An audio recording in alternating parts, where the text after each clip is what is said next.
Hello and welcome to another installment of Backyard History Battles. I'm Joshua Bale. And I'm Garrett Davidson. And today we are at historic Augusta, Kentucky to discuss the battle that happened right here on September 27th, 1862.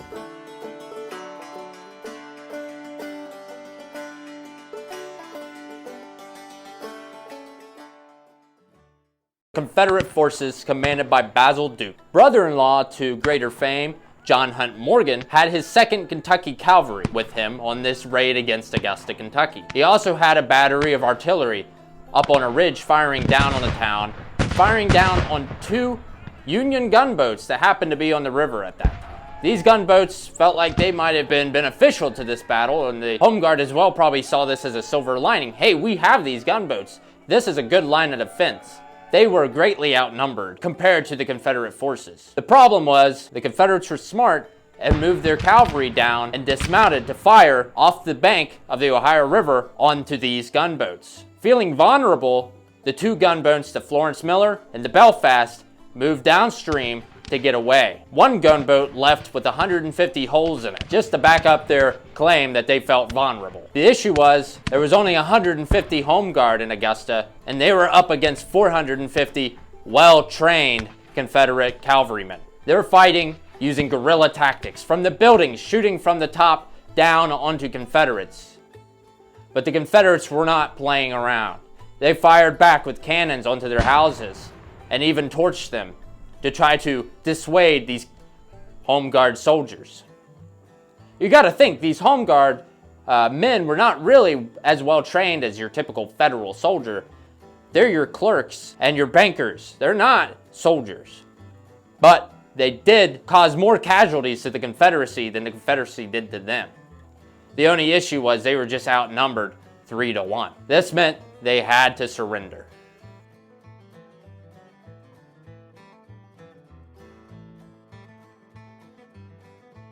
Behind me right now is the Piedmont Home, called the Piedmont Home for its Piedmont, Virginia-styled double archway entrances. But more importantly to our story, during the Battle of Augusta, this was the home of Joshua T. Bradford.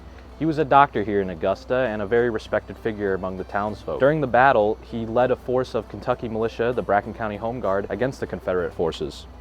In 1861, so before this battle, he was actually a part of General Bull Nelson's staff in eastern Kentucky for the United States Army, and he was at battles such as Shiloh. But after Shiloh, he fell ill and was now back home in Augusta, Kentucky to raise a Union regiment. As the Battle of Augusta drew to a close and the Confederates held control of the town, the remaining defenders of the Bracken County Home Guard that weren't killed or wounded faced a dilemma. The Confederate forces also faced a dilemma. The Confederate forces of the 2nd Kentucky Cavalry under Basil Duke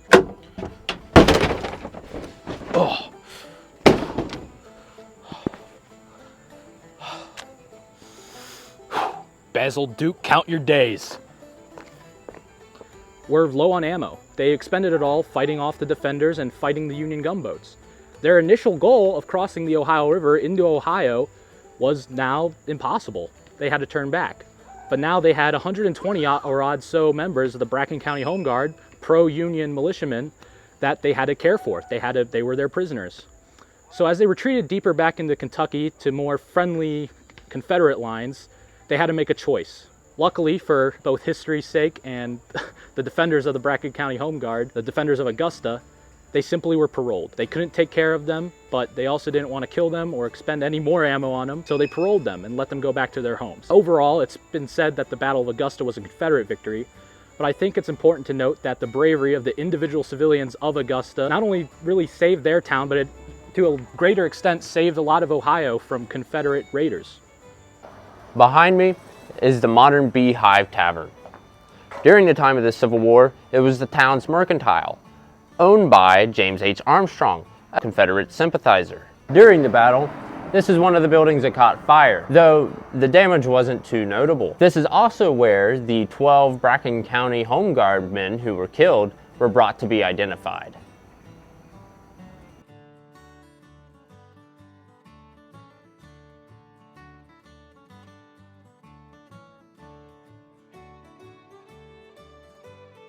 The Bracken County Home Guard was comprised mainly of citizens of Bracken County, although some could have joined up from surrounding counties. It was mainly the invalids that couldn't really join the Union Army. Northern Kentucky was actually very pro-Union, Southern Kentucky was a little more split. Kentucky, as most of you guys know, was a border state during the Civil War.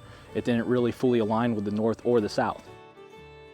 The clothing the men would wear is something similar to this. This is what is known as a sack suit. It basically just consists of wool pants, some shoes. Now these are booties, but they would also be wearing lower cut civilian shoes, or perhaps some more fancier dress shoe of the time. They'd be wearing a shirt. Sometimes they'd be wearing a vest if they opted to.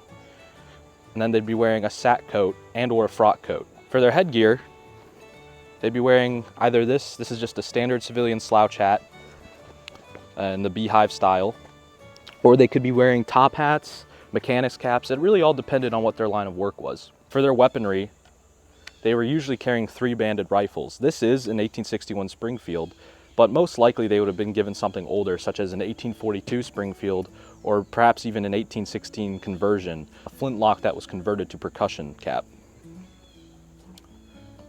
For their gear, they'd be issued either federal gear like so, with federal belt, cap pouch, and cartridge box. Apart from the federal issued gear, a lot of the home guard would just use whatever they had at home. If they were avid hunters, they'd use the gear that they used while they were hunting.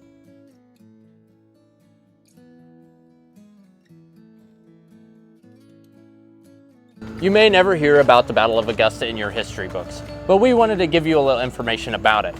It played a pretty significant role in keeping the Confederate raiders out of Ohio. Had they gotten there when they did, it could have been substantial devastation for the Union. You hear of battles such as Gettysburg and Antietam, and those are very important battles, but I always feel like it's important to remember these smaller clashes. These were just your everyday Union citizens. They really couldn't join the Union Army, and they maybe didn't want to. But when it came down to it, and when the rebel threat was at their door, they acted. Once again, we hope you enjoyed this installment about the Battle of Augusta on Backyard History, and we hope to see you back here on Backyard History Battle.